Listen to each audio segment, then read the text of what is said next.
everyone, I am so excited to kick off this new series called The Comeback Kid. Now, when you hear comeback kid, you probably think of someone who was in a tough situation, but managed to bounce back stronger than ever. Okay, think about some of the greatest athletes, someone like Michael Jordan.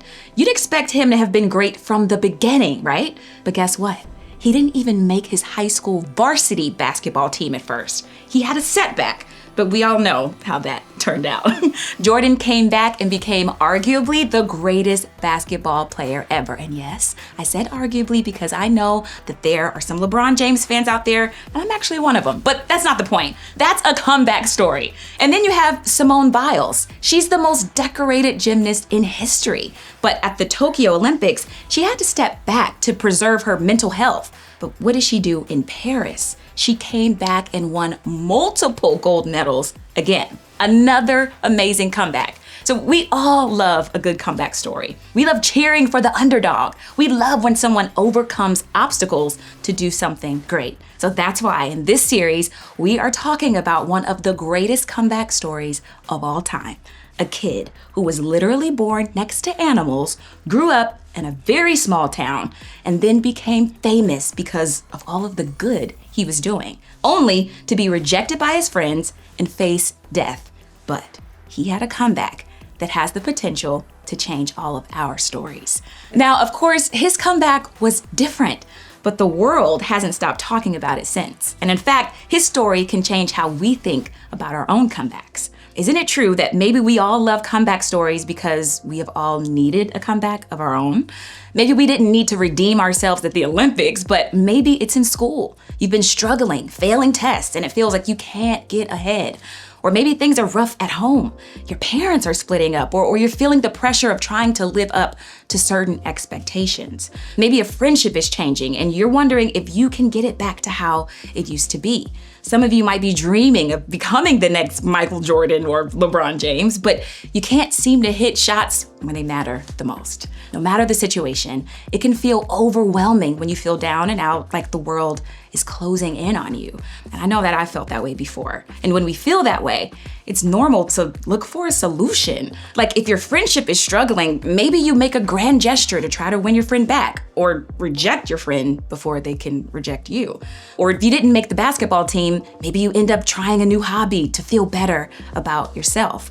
Or maybe you went through a breakup and you decided that you needed a new look, so you dyed your hair or tried getting bangs. Been there. Unfortunately, if we can't find a solution, we often look for an escape. We scroll social media to avoid our emotions. We party with our friends to try to numb the pain. We ghost a friend to avoid having a tough conversation. Now, we should look for solutions to our problems. And it's also not wrong to look for healthy ways to cope. But sometimes the very thing we hoped would provide our comeback actually makes things worse. And isn't it true that even if our comeback does work out, that sometimes it's not enough? We make a different sports team, but we don't feel as different as we thought we would. We get the new look, but we don't get the approval that we're hoping for. We work through conflicts with our friends, but we still kind of feel alone. So what do we do when the comeback we were hoping for doesn't turn out to be all that we were hoping for? Is it possible that what we really need isn't just a comeback? What we really need is hope. So let's look at someone in the Bible who went through a really tough time and really needed a comeback. Her name was Martha, and she was a close friend of Jesus. Martha had a brother named Lazarus, and one day he got seriously sick, like might not survive sick. Martha knew that Jesus had healed people before, so she sent word to him asking for help. Okay, so let's say this balloon represents hope that Lazarus will be okay. That's what Martha wanted. And out of that hope, she prayed that God would help the situation. Then she sent word to Jesus because she hoped that he could help. But Jesus didn't go to Lazarus right away. And by the time he did arrive, it was too late. Lazarus had died. In fact, Lazarus had been dead for 4 days. He was so dead that Martha was worried there would be a rotting smell if they opened the tomb. And she felt what I think anyone would feel, that all hope was lost. Martha was heartbroken. Now, in John 11, we read about her interaction with Jesus when he showed up. Lord, Martha said to Jesus, if you had been here, my brother would not have died. But I know that even now, God will give you whatever you ask. Jesus said to her, your brother will rise again.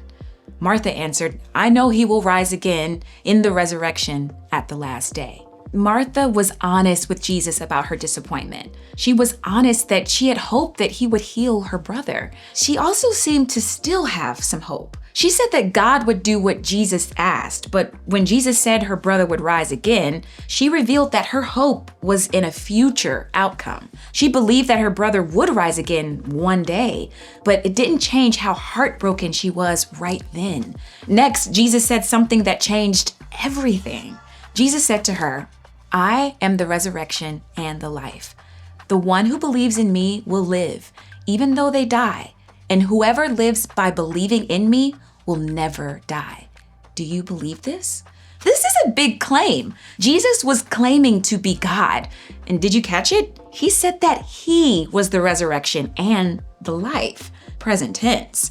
Martha could have hope not in just some future reality, but she could have hope in him. And she believed him. Yes, Lord, she replied. I believe that you are the Messiah, the Son of God, who is to come into the world. This was huge. Martha and Jesus were friends, and Martha just confessed that she believed Jesus to be the Son of God. In other words, Jesus is the person who gives us hope. Now, here's the thing. We can put our hope in Jesus not just because of what he said, but because of what he did. In fact, as we read the rest of the story, he proved that he is the resurrection and the life. He actually raised Lazarus from the dead. He proved to Martha that what he said about himself was true. We can be filled with hope, not because all of our circumstances work out, but because of Jesus. We don't have to walk around deflated and defeated. Jesus was proving that he is the person that gives us hope. So what does it mean for us that Jesus is the resurrection and the life? What are we hoping in him for? How does it change how we view our own comeback stories? It means that Jesus wants to give us full life, a life full of more joy, peace, hope, love, and all sorts of other good things. Not just one day in the future, but now. It means that even when we feel like all hope is lost, we can trust that Jesus can still bring restoration and life. It means that he is who we look to when we're looking for a comeback. So practically, what does this look like?